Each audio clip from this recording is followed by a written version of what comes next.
ನಮಸ್ಕಾರ.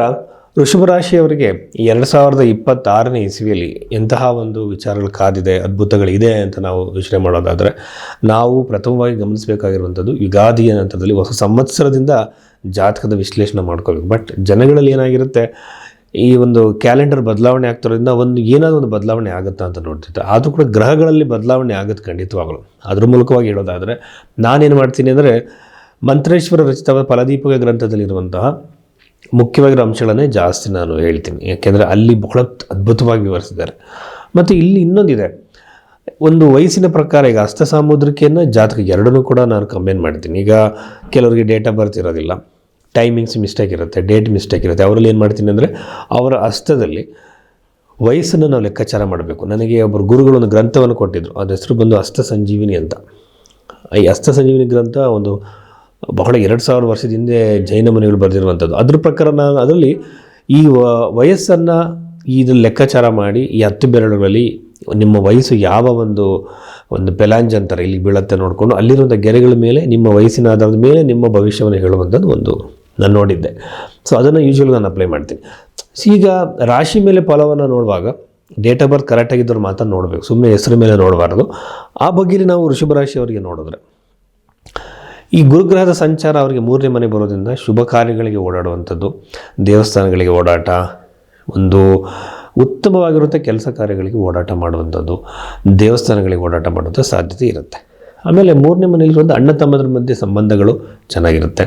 ಅದರ ನಂತರದಲ್ಲಿ 11ನೇ ಮನೆಯಲ್ಲಿ ಶನಿ ಇರುವಂಥದ್ದು ಅಷ್ಟೊಂದು ಲಾಭದಾಯಕವಾಗಿರುವಂಥದ್ದಲ್ಲ. ಯಾಕಂದರೆ ಅಷ್ಟಮಾಧಿಪತಿ 11ನೇ ಮನೆಗೆ ಹೋಗುವಂಥದ್ದು ಇವರಿಗೆ ಫೈನಾನ್ಷಿಯಲ್ ಲಾಸ್ ಮಾಡುವಂಥದ್ದು. ಕೆಲವರು ಟ್ರೇಡಿಂಗು ಈ ಥರ ಎಲ್ಲ ಮಾಡ್ತಾ ಇರ್ತಾರೆ, ಗ್ಯಾಂಬ್ಲಿಂಗ್ ನೇಚರ್ ಇರುವಂಥದ್ದನ್ನ ಮಾಡ್ತಿರ್ತಾರೆ, ಅಲ್ಲಿ ಲಾಸ್ ಆಗೋ ಸಾಧ್ಯತೆ ಇರುತ್ತೆ. ನೀವು ಯಾವತ್ತೇ ಆಗಲಿ ಆ ಥರ ಒಂದು ಅನ್ಎಕ್ಸ್ಪೆಕ್ಟೆಡ್ ಆಗಿ ಫೈನಾನ್ಷಿಯಲ್ ಗೇನ್ಸ್ ಇದೆ ಅಂದರೆ ಯಾವ ಟೈಮ್ ಪೀರಿಯಡ್ ಇದೆ ಅಂತ ನೋಡ್ಕೋಬೇಕು. ಹಾಗಾಗಿ ಯಾವಾಗಲೂ ಕೂಡ ಒಂದೇ ಥರ ಇರಲ್ಲ ನಮ್ಮ ಒಂದು ಟೈಮ್. ಕೆಟ್ಟ ಟೈಮಲ್ಲಿ ನೀವು ಇನ್ವೆಸ್ಟ್ಮೆಂಟ್ ಮಾಡೋವಾಗ ಲಾಸ್ ಆಗೋ ಸಾಧ್ಯತೆ ಇರುತ್ತೆ. ಹಾಗಾಗಿ ಇನ್ವೆಸ್ಟ್ಮೆಂಟ್ ಮಾಡುವಾಗ ಜಾತಕದಲ್ಲಿ ನಡೀತಿರುವಂಥ ದಶೆಗಳನ್ನು ನೀವು ಅನ್ವಯ ಮಾಡಿ ಇನ್ವೆಸ್ಟ್ಮೆಂಟ್ಗಳನ್ನ ಮಾಡಿ. ಆಮೇಲೆ ಶನಿಗ್ರಹ ಬದಲಾವಣೆ ಆಗೋಕ್ಕೆ ಇನ್ನೂ ಭಾಳಷ್ಟು ಟೈಮ್ ಇರೋದ್ರಿಂದ ಅದ್ರ ಮೇಲೇ ಫಲವನ್ನು ನಾವು ಈ ವರ್ಷದ ಆದ್ಯತೆ ಹೇಳಬೇಕಾಗುತ್ತೆ. ಯಾಕೆಂದರೆ ಕ್ಷಿಪ್ರವಾಗಿ ಸಂಚಾರ ಮಾಡೋ ಗ್ರಹಗಳನ್ನು ಸ್ವಲ್ಪ ನಾವು ಪಕ್ಕಕ್ಕೆ ಇಡಬೇಕಾಗುತ್ತೆ. ಶನಿಗ್ರಹ 11ನೇ ಮನೆಯಲ್ಲಿ ಇರುವಂಥದ್ದು, ಅಲ್ಲಿಂದ ಅದು ಏನು ಮಾಡುತ್ತೆ, ಪಂಚಮ ಭಾವವನ್ನು ನೋಡುವಂಥದ್ದು, ಇವೆಲ್ಲ ಕೂಡ ಸಂತಾನದಲ್ಲಿ ವಿಳಂಬ ಮಾಡುವಂಥದ್ದು, ಮತ್ತು ಪ್ರೇಮಿಗಳಲ್ಲಿ ಇಷ್ಟಪಡ್ತಿರುವಂಥವರಲ್ಲಿ ಮದುವೆಗೆ ಸಂಬಂಧಪಟ್ಟಂತೆ ವಿಚಾರಗಳಲ್ಲಿ ಓಡಾಟ ಮಾಡಿರುವಂಥವ್ರಿಗೆ ವಿಳಂಬ ಆಗುತ್ತೆ.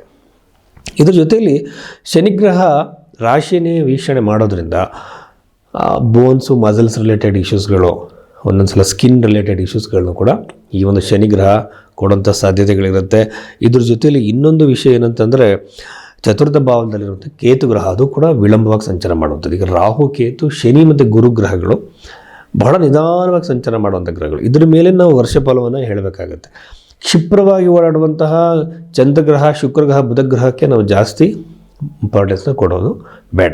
ಸೊ ಚತುರ್ಥದಲ್ಲಿ ಬರುವಂಥ ಕೇತು ಗ್ರಹ ಏನು ಮಾಡುತ್ತೆ ಅಂತಂದರೆ, ನಾನು ಯೂಶ್ವಲಾಗಿ ಮದುವೆಗೆ ಸಂಬಂಧಪಟ್ಟಂತೆ ಜಾತಕವನ್ನು ಹೋಗ ಚತುರ್ಥ ಭಾವದಲ್ಲಿ ಕೇತು ಇದ್ದರೆ ಸ್ವಲ್ಪ ಅದನ್ನು ಎಕ್ಸ್ಟ್ರಾ ಕೇರಲ್ಲಿ ನೋಡ್ತೀನಿ. ಯಾಕೆ ಅಂತಂದರೆ ಸಡನ್ನು ಒಂದು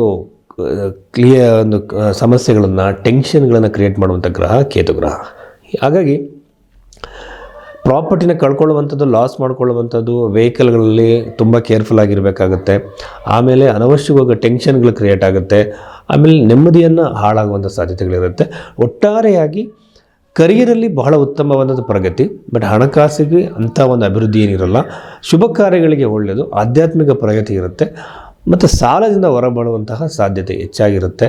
ಆಮೇಲೆ ಹೊಸ ಉದ್ಯೋಗ ಪ್ರಯತ್ನ ಮಾಡ್ತಿರೋರಿಗೆ ಉದ್ಯೋಗ ಪ್ರಾಪ್ತಿ ಆಗುತ್ತೆ.